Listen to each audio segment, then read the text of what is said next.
Ladies and gentlemen, this is the NBC Newsroom in New York, ready to call in our reporters abroad with their on-the-spot news of the war up to this hour. Now, news from the NBC Newsroom here in New York. The first dispatch is from Helsinki. The government of Finland has turned down the United States' plea to get out of the war, and she thus risks the possibility of losing American friendship. Now, that was the warning contained in Secretary Hull's request that Finland cease hostilities against anti-Axis Russia.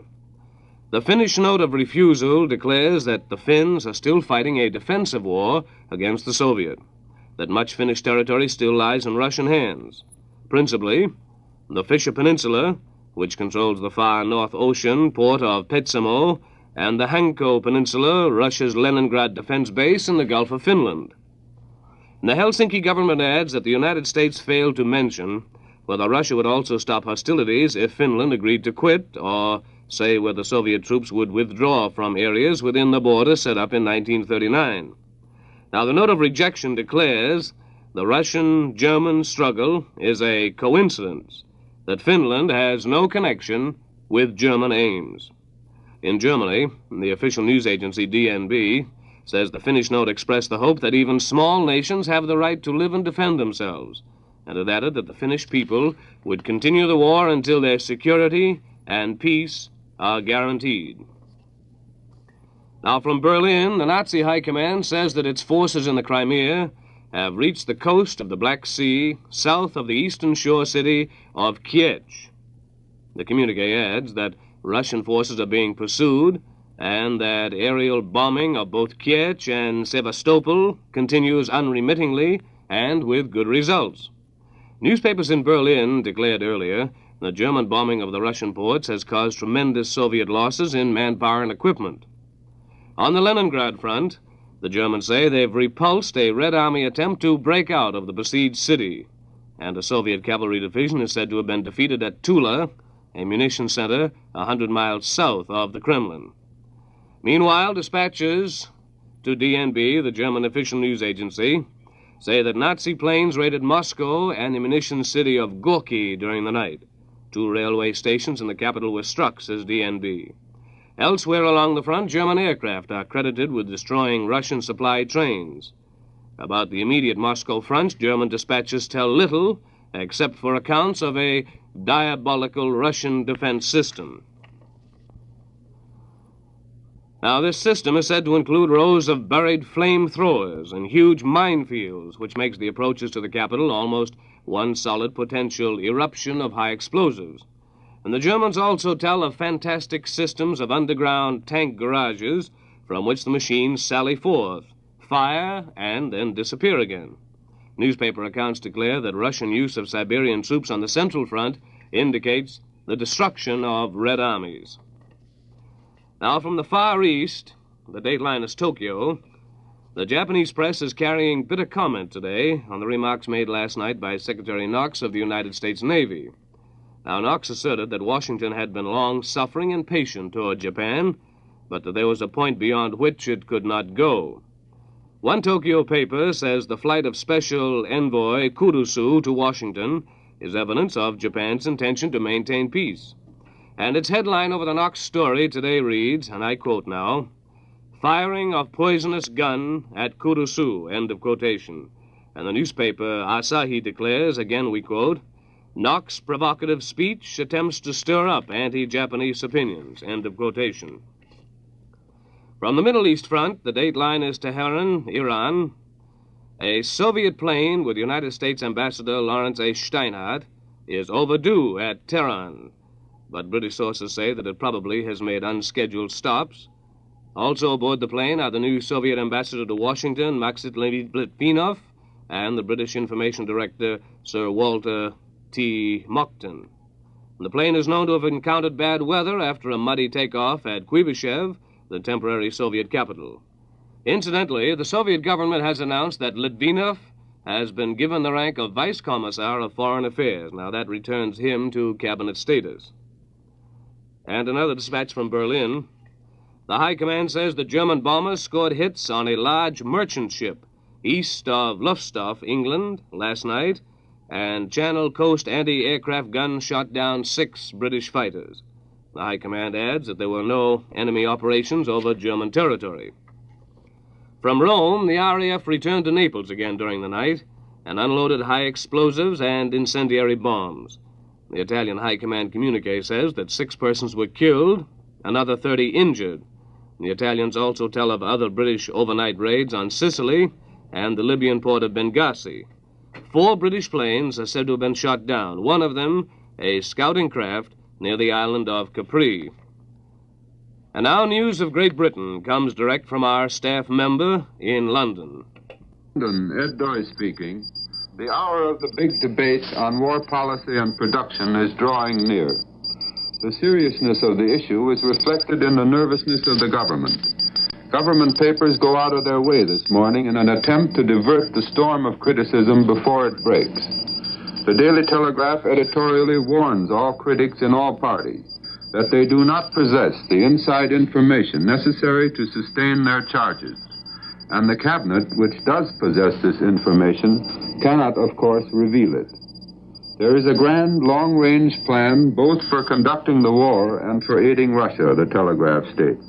But the people must trust Mr. Churchill's government now as in the time of Dunkirk. Captain Bernard Ackworth, the naval expert and writer, challenges those who cry for a second front against Hitler to deny that a second front has not been opened in the Mediterranean.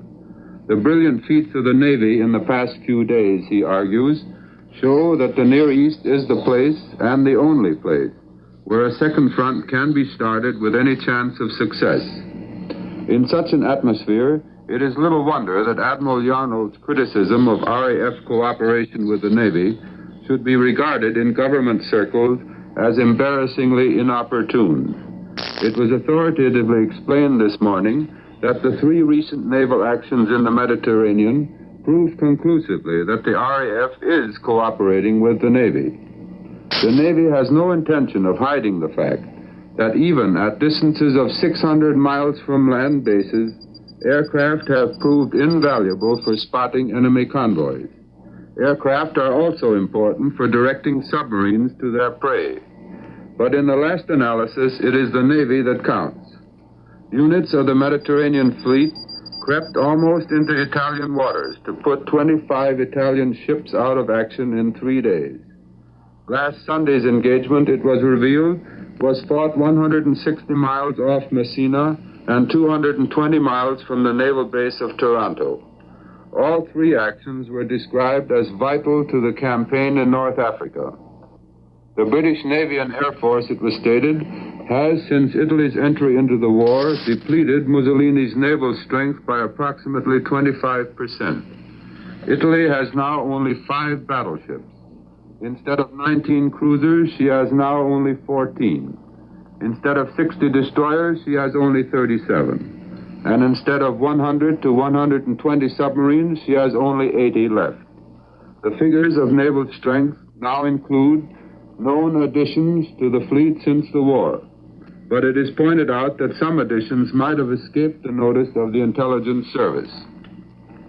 It is authoritatively stated in London this morning that for the 4 months ending June, Britain lost just over 2 million tons of shipping, while for the 4 months ending October, losses were less than 750,000 tons.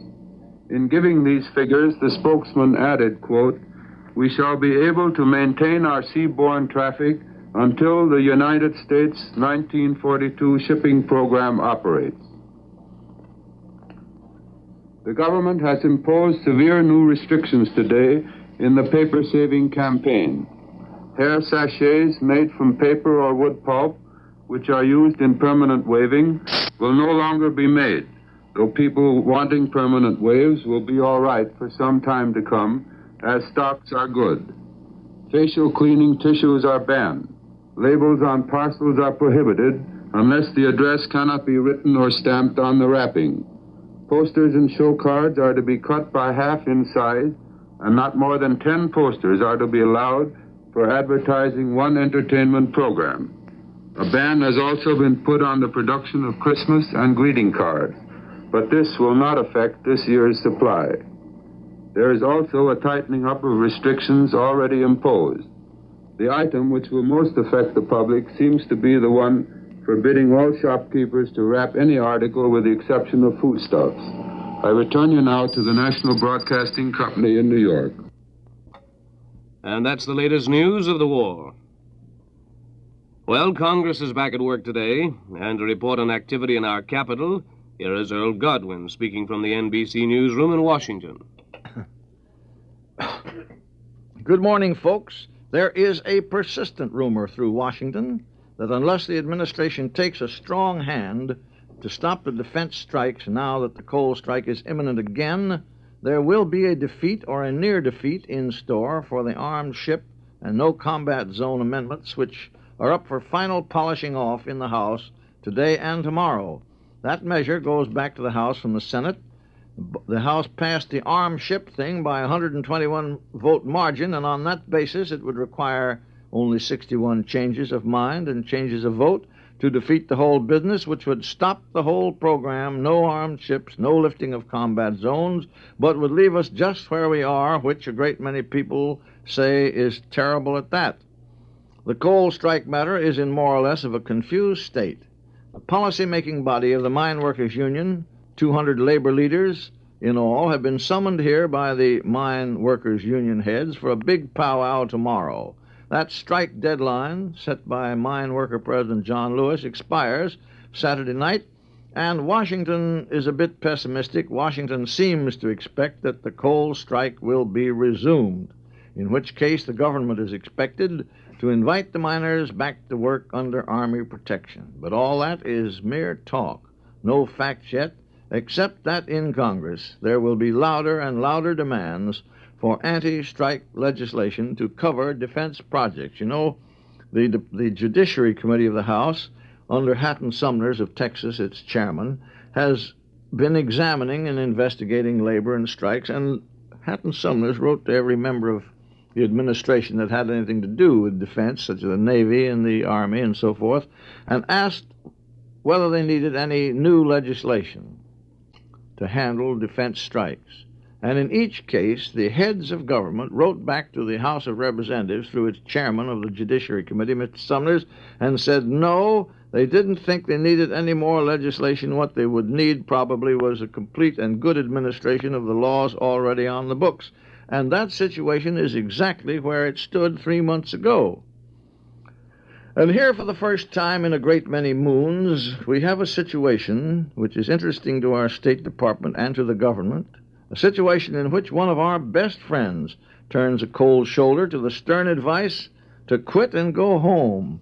Finland's answer to our State Department's rather urgent hint to lay off those Russians or gain Uncle Sam's ill will is a polite no. In effect, the Finns say, Uncle, you don't realize what a lot of double-crossing, pesky nuisances these Reds are. They smashed down the front lawn and the hedges. They ruined our hired help, ran off with some of them. And we just know that the only way to protect ourselves against these Reds is to run them off so far there's no chance of their ever coming back. The Finns indicate they will quit when they get the Russians over the hill, even if they do have to step a little beyond their own line. And that has a familiar sound here, because our defensive waters certainly have stretched out amazingly since I went to school. There's a widespread plot to blow up and ruin every defense factory and cut off all electricity and the railroads, and do it all at once.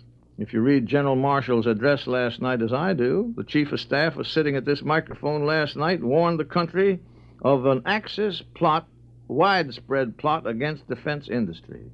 He also gave samples of the way Nazi propaganda is turned into newspaper and magazine news and just plain gossip for American consumption. And he denied in toto the recent dismal stories of illness in camp, defections, desertions, and all that stuff, which he said was just 100% propaganda. And that's all from Washington at this time.